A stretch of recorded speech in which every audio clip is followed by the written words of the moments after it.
us, he has already written what he expects of us from the word of God. You know, Joshua saying this book of the law must never depart from your lips, because it has got what? God, the do's and the don'ts that are coming from the Father. You know, when you're looking at the law of Moses, you're also looking at the grace. Grace and truth came through Jesus Christ. The law came through Moses. Jesus says, I've not come to do away with the law, but I've come to perfect it.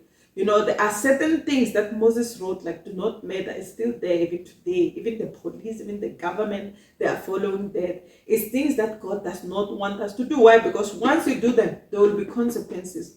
God knew that once they eat from the tree in the middle, they are going to die. The enemy comes, says, you're not going to die. You know, don't listen to that God thing. God does not know everything. You're going to be wise, intelligent. He doesn't want you to be smart like him. Once you eat that apple, there's something hidden under that apple. That's the reason God does not want you to eat. He did a wonderful presentation, the devil, to convince Eve that the apple must be eaten. And they ate that apple. When they ate the apple, they were disobeying God. Now they are dying spiritually. Once you start to die spiritually, you see things that are not there.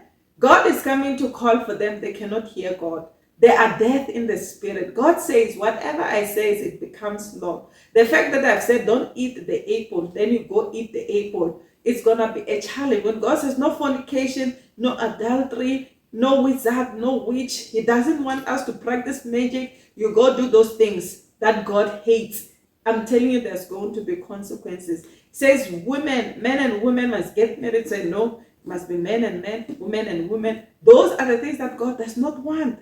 Those are the things that will make us to die spiritually and not be able to hear from God. Do not kill, do not steal, do not envy your neighbor's wife, do not fornicate. But here we are fornicating, feel like it's okay because we are not dying, we are still here. Even if I had a child outside of wedlock, God still loves me, he cares. Yes, they were still there in the presence of the Lord, but there were consequences. God says, you woman, when you give birth, you're going to feel pain. You're going to dig up the ground. I'm no longer going to make provision for you because I was providing everything for you. You are going to sweat and provide for your woman and for your family. I'm no longer going to do that. Yes, I'll be present. I'll be watching over you, but you're going to deal with your Lord, with a Lord. You see, the sons of Adam and Eve, the first murder in the Bible, they kill each other. You know, you can imagine crying. Your two children, they've killed, the other has killed the other.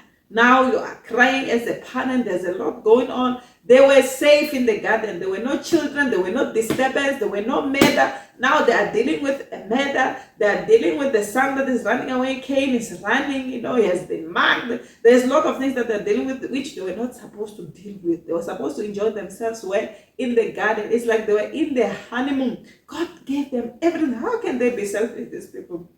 They had lychees there. They had watermelon. They had mangoes. Everything, but they chose because God spoke. You know, once they tell you, well, don't go to that neighbor's house, the more you want to go there. The same thing, if they can tell me today, well, do not switch on the electricity, I'll be tempted all day to look at the light. Can I switch it on? Can I switch it? It's like telling the child, don't do that. The more you tell them not to do anything, the more they want to do that. Go break up with that boy. The more they say, that boy, even if I can break up with him, he's in my heart.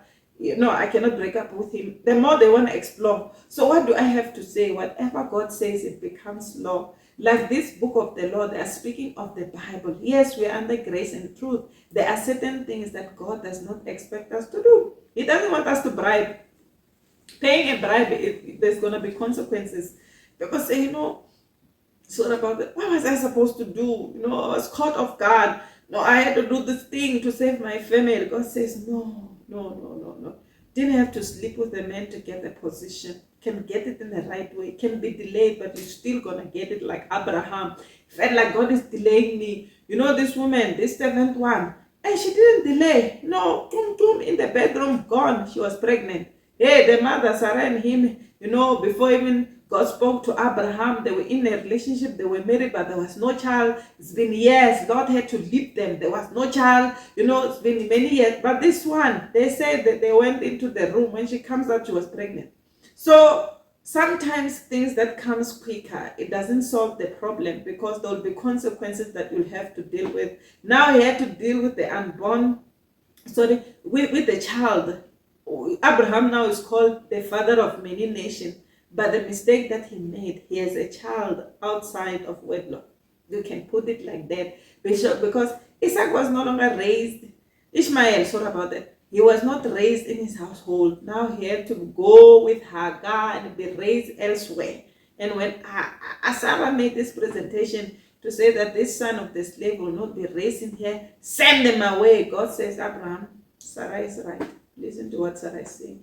This is not the son of my promise.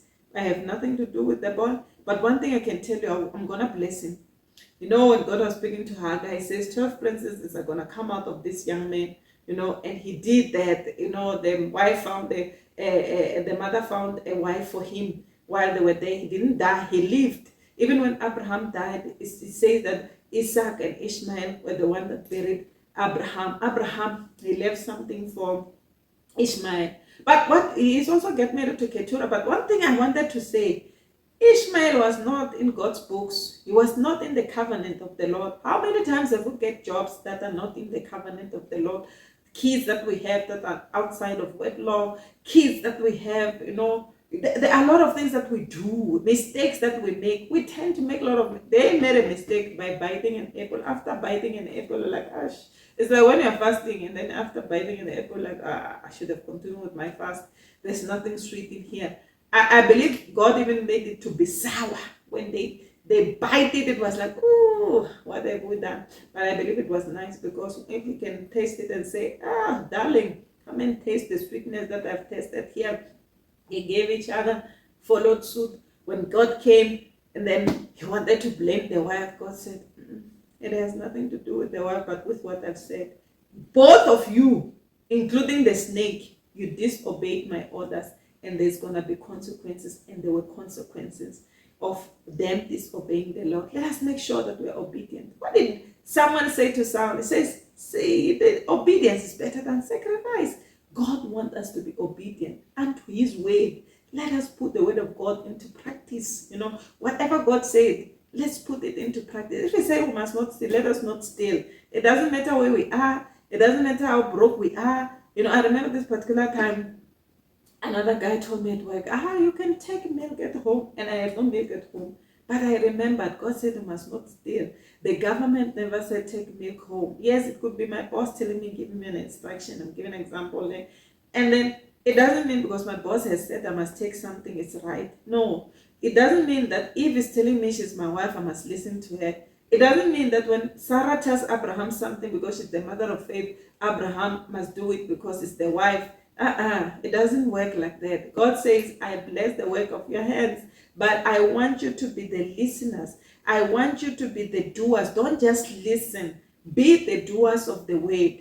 Joshua says, this book of the law, it must never depart from your lips. Must meditate on it day and night. Obey everything that is written in this book. He wants us to be obedient to his word. I love you. Thank you for watching. Bye-bye.